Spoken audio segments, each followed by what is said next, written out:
South Africa's policy uncertainty index edged further into negative territory in the second quarter. It's currently sitting at 68.3 from 65.8 in the first quarter. This comes as uncertainties around the local political landscape amid national elections weighed on sentiment. And joining me with further insight is Professor at Northwest University, Raymond Parsons. Thank you so much for your time, Raymond. Quite interesting because this is the quarter that had elections in which policy uncertainty deteriorated further. But, I mean, that's really even been with the GNU that had markets really quite positive about investing in the country. What story is this deterioration telling us? Well, good evening to you. I think one must see it in two phases. Obviously, the second quarter of this year was a watershed time leading up to a watershed election. And now we're waiting for a watershed cabinet to be announced. So quite clearly, from the market and the business point of view, in the main stages of that quarter, you saw heightened uncertainty. There was a strong precautionary stance in the markets about what might happen, because the big point, we've never, as South Africa, been here before. And so despite all the scenarios that were being painted, no one really knew where the political chips would fall and what might be some of the business and economic implications.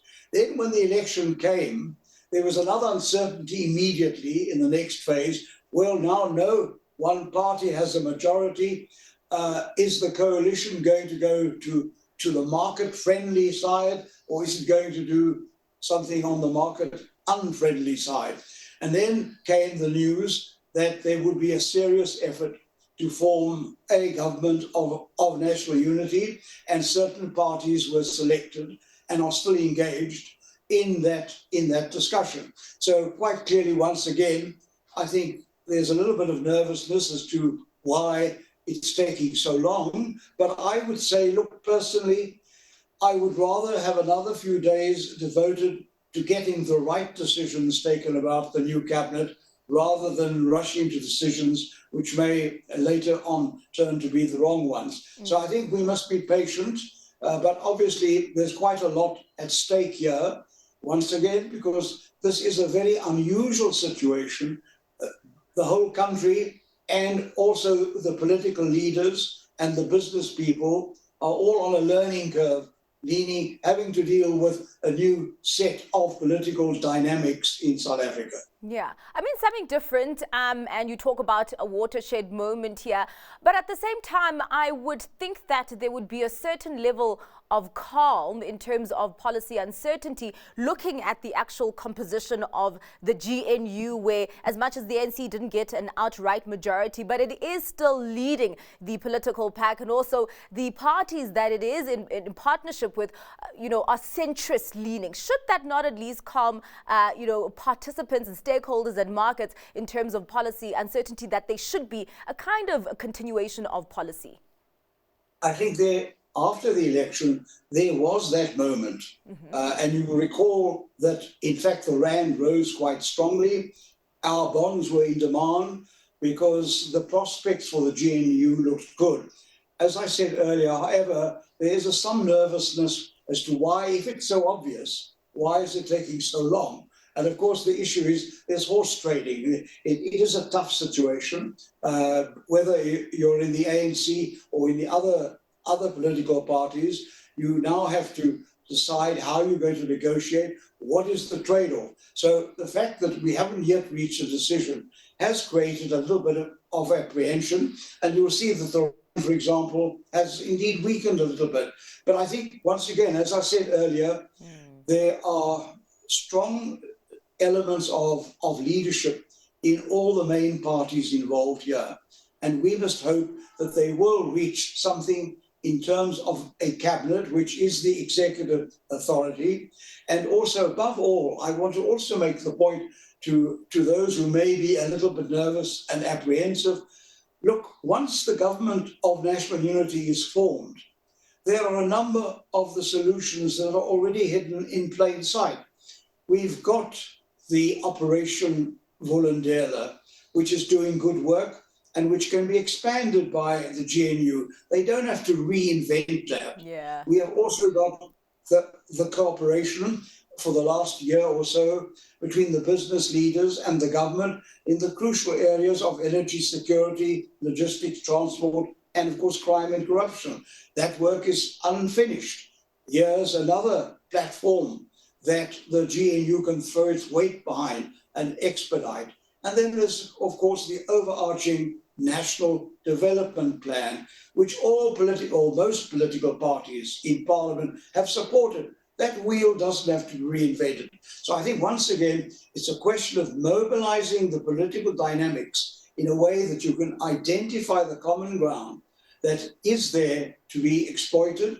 And that in that case, if you do that, you then send a message out to the business community and to the markets. Look, we have reached a consensus. We are going to implement what we think has not been implemented, and which is why our economy is not performing the way it should. We're going to get that right. We're going to fix it, and we're going to use some of the existing mechanisms in order to expedite it. So I think the important point now is that until we see what the new cabinet looks like, and that's important for the markets and for business, because there's so-called economic cluster, which is important. Who will occupy those? And is it the kind of team that will inspire confidence among business people and the markets? So that is something we still have to find out in the next few days. But the issue is that these negotiations ultimately are in the hands of experienced and responsible business leaders. And we hope that sooner rather than later, they will tell us now, in the aftermath of the election, what is it they're going to do about the economy and the economic environment that will inspire confidence and strength of purpose also in the private sector, that we can get on with the things we say we have to do as a country. Yeah.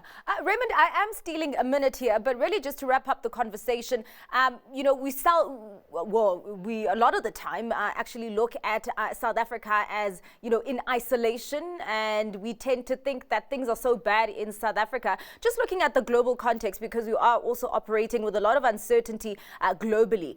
How much does actually South Africa's policy uncertainty deviate from what we are seeing globally? The way I put it is this: look, we are part, as a small open economy, we are part of a global economy where if certain shocks develop, we have to deal with them. We can't control them because we're just not a big enough player to make a difference. But what that tells us, yes, there are advantages to being in the global economy. You want to trade with them. You want them to invest in South Africa. But the counterpoint there is, therefore, you need to minimize domestic uncertainty. Say, well, we can't do much about where the world goes, either in a positive or a negative way, except to position ourselves strongly, very strongly, that we have our house in order. We've kept our policy and political uncertainty to a minimum. And this country, after the GNU, is now truly open for business. All right. Well, thank you so much for your time and for your insights there, Raymond. Really appreciate it. That was Professor at Northwest University, Raymond Parsons.